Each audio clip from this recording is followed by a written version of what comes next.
శ్రవణ్.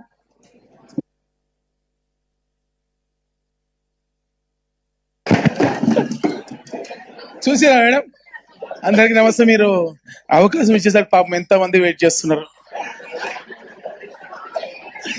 ప్రత్యేకంగా ధన్యవాదాలు మీకు. సరే, మనము ఇంతకుముందు చాలా మంది మాట్లాడారు, చాలా పాత విషయాలు, అంటే హిస్టారికల్ గా ఏ విధంగా డీలిమిటేషన్స్ జరిగినాయి, ఏ ప్రభుత్వము లేకపోతే ఏ పార్టీ లీడర్లు వాళ్ళ స్టాండ్స్ ఏ విధంగా ఉండేది, ఇవన్నీ కూడా చాలా మాట్లాడారు, రైట్. కానీ ఈ రోజు నేను డివిజన్ల బౌండరీ గురించి మాట్లాడలేదు మేడం. నేను ఈ మర్జర్ డీలిమిటేషన్స్ గురించి మనం ఇప్పుడు చాలా డిస్కస్ చేసినాం. కానీ ఐ బిలీవ్ ఈ ప్రాసెస్ అంతా కూడా మనము పౌర సేవలు, ప్రజలకు సంబంధించినటువంటి సేవలు మెరుగుపరచడం కోసం ముఖ్యమంత్రి గారు ఈ యొక్క మర్జర్ చేస్తున్నామని చెప్పారు. కాబట్టి నేను దాని మీదే మాట్లాడతాను. బేసికలీ మేము లీడర్లం, మాస్ లీడర్లం, ఎక్కడైనా సిటీలో నిలబడడానికి సిద్ధంగా ఉంటాం. డీలిమిటేషన్ బౌండరీస్ అనేది it's hardly matters for us. కాబట్టి అది పెద్ద విషయం. సరే, దాని అభ్యంతరాలను దృష్టికి తీసుకొస్తాము. కానీ at the same time political గా ఎవరి అంబిషన్స్ వాళ్ళకు ఉంటాయి. సో నేను దాంట్లో మాట్లాడదలుచుకోవాలి. ముఖ్యంగా నేను చెప్పదలుచుకున్నాను మేడం, డీలిమిటేషన్స్ చేశారు. డీలిమిటేషన్స్ చేసేటప్పుడు ఇందాక అన్నట్టుగా ఎవరి అభిప్రాయాలు తీసుకోవాలి, సభలో ముందే పెట్టి అందరి అభిప్రాయాలు తీసుకొని ఉంటే బాగుండేది. కానీ అభిప్రాయము తీసుకోలేదు. At the same time data, ఇప్పుడు మీరు చూస్తే ఒక గెజెట్ పబ్లిష్ చేశారు. ఈ పబ్లిష్ చేసినటువంటి గెజెట్ లో ఏవైతే బౌండరీస్ వర్డ్స్ లో మెన్షన్ చేస్తున్నాయో, ఈ బౌండరీస్ అన్ని కూడా అన్డిఫైన్డ్ బౌండరీస్ ఉన్నాయి. ఫర్ ఎగ్జాంపుల్ మల్కాజ్గిరిలో లోవర్ సఫిల్గూడ ట్రాక్ అన్నారు. ఈ లోవర్ సఫిల్గూడ ట్రాక్ ఎక్కడుందో ఎవరికి తెలియదు. ఇంకోటి ఓల్డ్ మల్కాజ్గిరి రైల్వే స్టేషన్ అన్నారు. ఓల్డ్ మల్కాజ్గిరిలో అసలు రైల్వే స్టేషన్ లేదు మేడం. ఓల్డ్ మల్కాజ్గిరిలో రైల్వే స్టేషన్ లేదు. బహుశా అక్కడెక్కడో ఉప్పర్గూడకి ఆ ట్రాక్ పోతుంటే దాని చేసి ఓల్డ్ సఫిల్గూడ రైల్వే ట్రాక్ అన్నట్టున్నారు. సో అన్డిఫైన్డ్ బౌండరీస్ చేయడం వల్ల మీరు గెజెట్ లో ఏవైతే పబ్లిష్ చేశారో ఆ గెజెట్ లో ఆధారం చేసుకొని డివిజన్ బౌండరీస్ ని ఇమాజిన్ చేసుకోవడం టఫ్ గా మారింది. నేను after giving multiple reads imaginary points select చేసుకొని చూసిన తర్వాత ఒక ఫేర్ అంచనా వచ్చింది. చివరికి నాకే కాదు, మాకున్నటువంటి టౌన్ ప్లానింగ్ ఆఫీసర్లను కూడా అడిగాం. అక్కడ అనేక మంది ఆఫీసర్లకు అడిగిన తర్వాత వాళ్ళకు కూడా క్లారిటీ లేకపోయిన తర్వాత after giving multiple reads, after establishing imaginary points, we came to some conclusion. So ఈ తప్పుల తడకగా ఉన్నటువంటి గెజెట్ ఏవైతే దాంట్లో క్లియర్ గా బౌండరీస్ డిఫైన్ చేయలేదో ఆ గెజెట్ బేస్ చేసుకుని మనం బౌండరీస్ ని ఇమాజిన్ చేయలేం. కాబట్టి మొదటగా మ్యాప్స్ ని పబ్లిష్ చేస్తుంటే బాగుండేది. అదేంతో పెద్ద సీక్రెట్ అన్నట్టుగా టౌన్ ప్లానింగ్ డిపార్ట్మెంట్ వాళ్ళ దగ్గర పోతే అమ్మమ్మ అంటున్నారు అంటే మ్యాప్స్ అంటారు. నాకు అర్థం పబ్లిక్ పాలసీ ప్రజల కోసం, భవిష్యత్ తరాల కోసం, మన అందరి కోసం, భాగ్యనగరానికి సంబంధించినటువంటి ప్రత్యేక పబ్లిక్ డేటా మ్యాప్స్ అనేది. దీన్ని పబ్లిష్ చేయడంలో మీకు ఉన్నటువంటి అభ్యంతరం ఏంటి? మ్యాప్స్ పబ్లిష్ చేయాలి. At the same time 300 wards చేశారు. 300 వార్డ్స్ లో అసలు ఏ డివిజన్ యొక్క విస్తీర్ణం ఎంత, ఎన్ని స్క్వేర్ కిలోమీటర్లు, ఏ డివిజన్ లో ఎంతమంది ఓటర్లు ఉన్నారు, ఏ డివిజన్ లో ఎంత పాపులేషన్ ఉంది, దీన్ని బట్టి చూస్తేనే కదా నాకు రేషనలైజ్ అయ్యేది. ఫర్ ఎగ్జాంపుల్ గతంలో జిహెచ్ఎంసీలో ఉన్నటువంటి పాపులేషన్ కోటి 5 లక్షలు 4 లక్షలు చెప్పారు. ఇప్పుడు ఎస్టిమేటెడ్ పాపులేషన్ 1.34 అని చెప్పారు. Now hardly the difference is 29 lakhs approximately. 29 లక్షల మందికి 150 డివిజన్లు పెడితే 150 డివిజన్లే 29 లక్షల మందికి పెరిగినాయి అంటే ఎక్కడో ఏదో మిస్టేక్ చేస్తున్నాం మనం అర్థం అనమాట.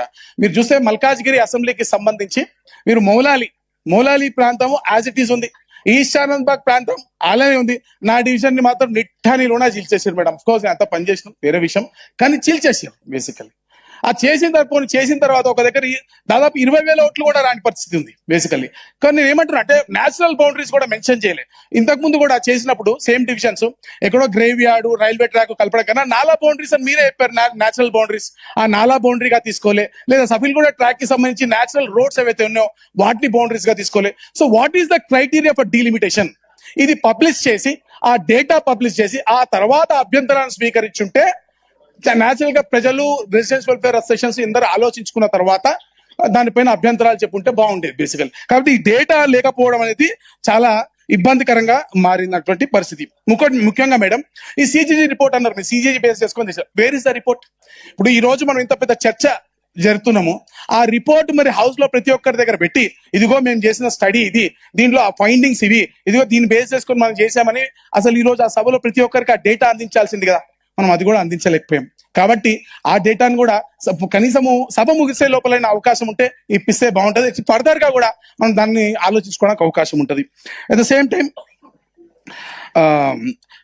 జిహెచ్ఎంసీ పరిధిలో ఇందాక అన్నట్టుగా మేడం 300 డివిజన్లు చేస్తాం మనం. మీకు నేను ఏమంటున్నా అంటే అవుటర్ పర్ఫిలర్ ఏరియాస్ అంటే ఇప్పుడు వార్డ్ నెంబర్ 1 పక్కన పెట్టుకోండి, వార్డ్ నెంబర్ 1 చెర్లపల్లి లేకపోతే ఏసరావు నగర్ దాటిన తర్వాత మీకు లాంగెస్ట్ ఏరియా అంటే రాంపల్లి, వంపుగూడ, ఫిర్జాదిగూడ, దమ్మాయిగూడ అట్లా చేసుకుంటూ పోతే అనేక రోడ్లు గుంతలమయంగా ఉన్నాయి. ఇన్ఫ్రాస్ట్రక్చర్ అనేది ప్రాపర్ గా లేదు. మనము జిహెచ్ఎంసీలో ఓవర్ ద టైం ఎవాల్వ్ అయినాం. రోడ్స్ ఇప్పుడు కమిటీ హాల్స్ కానివ్వండి, పార్క్స్ కానివ్వండి, రోడ్స్ కానివ్వండి ఎస్టాబ్లిష్ అయినాయి ఓవర్ ద టైం. కానీ అక్కడ ఉన్నటువంటి గ్రామ పంచాయతీ లేఅవుట్లలో అక్కడ చాలా కాలనీస్ లో మీకు పార్కులు లేవు, చాలా కాలనీస్ లో కమిటీ హాల్స్ లేవు. అక్కడ ఇంకా గ్రీన్ జోన్ బాగుంది ఫార్చునేట్లీ. ఈ చాలా భూములు కూడా వివాదాస్పదంగా ఉన్నటువంటి పరిస్థితి. మరి అక్కడ రోడ్లు ఇన్ఫ్రాస్ట్రక్చర్ బాగాలేనప్పుడు జిహెచ్ఎంసీ స్టాండర్డ్స్ కి ఆ స్టాండర్డ్స్ ని మ్యాచ్ చేసే విధంగా ఏదైనా స్పెషల్ ప్యాకేజ్ ఇస్తారా? ఇచ్చేసి ఒక దానికి ఏదైనా కమిటీ ఇచ్చి దాన్ని ప్రపోర్షనేట్ గా డెవలప్ చేసిన తర్వాత మీరు విలీనం గురించి మాట్లాడితే బాగుండేది. మరొక విషయం మేడం, ఈ రోజు కనీసం ఔటర్ రింగ్ రోడ్ వరకు పోతే ఔటర్ రింగ్ రోడ్ దగ్గర మనం చల్లగాలి పీల్చుకునే అవకాశం ఉంది. నిజంగా కూడా మేము అప్పుడప్పుడు వాకింగ్ పోతాం. ఎక్కడ ఆయత్ నగర్ దగ్గర పోతాం మేడం. ఆయత్ నగర్ దగ్గర ఔటర్ రింగ్ రోడ్ దగ్గర వాకింగ్ చేస్తుంటే కనీసం గ్రీనరీ కాబట్టి చల్లగాలి కనబడుతుంది, బాగుంటుందని. కానీ ఇంత సిటీ విస్తీర్ణమైన తర్వాత అసలు గ్రీన్ జోన్, చల్లని గాలి మనము భవిష్యత్తులో చూడగలమా? ఇది మనం చాలా ప్రతి ఒక్కరు కూడా ఆలోచించుకోవాల్సింది, మన గుండె మీద చేసుకుని ఆలోచించాలి. కంక్లూడ్ చేయాలి. అయిపోయింది, చేస్తాను మేడం. కాబట్టి నేనేమంటానంటే మేడం, ముఖ్యంగా మేడం జిహెచ్ఎంసీ ఇంత విస్తీర్ణం చేసిన తర్వాత జిహెచ్ఎంసీలో అనేక సంస్థలు పెత్తనం చెలాయిస్తున్నాయి. ముఖ్యంగా హెచ్ఎండిఏ రోల్ ఏంది మేడం? హెచ్ఎండిఏ వీళ్ళు ఇక్కడ డెవలప్ చేస్తామని చెప్తూ మన భూములు అమ్ముతున్నారు.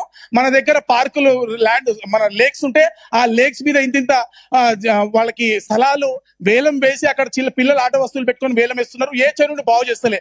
మరి జిహెచ్ఎంసీని, హైడ్రాని, వాటర్ వర్క్స్ ని ఇలా అనేక సంస్థలు ఏవైతే ఉన్నాయో వీటిని ఏం చేస్తారు? నేను అదే ముఖ్యంగా ఇంపార్టెంట్ విషయం చెప్తున్నా మేడం. ఏది జరిగినా ప్రభుత్వము ఈ రోజు చాలా క్లియర్ కట్ గా వారి అభిప్రాయం, ప్లాన్ ఆఫ్ యాక్షన్ ని ప్రజల ముందు పెట్టాలి. ఎన్ని కార్పొరేషన్స్ కింద డివైడ్ చేస్తారు, వారి బౌండరీస్ ఏంటి, ఈ ఆర్గనైజేషన్స్ అన్నిటిని మెర్జ్ చేస్తారా, లేకపోతే ఏ విధంగా ముందుకు తీసుకెళ్తారో సమగ్రమైనటువంటి ప్రణాళికని ప్రభుత్వం కనుక మనం ముందు పెడితే ఆ తర్వాత దానిపైన మనం చర్చించి నిర్ణయం తీసుకోవడానికి అవకాశం ఉంటది. ఆ విధంగా పెట్టకుండా చేస్తే దాన్ని మనం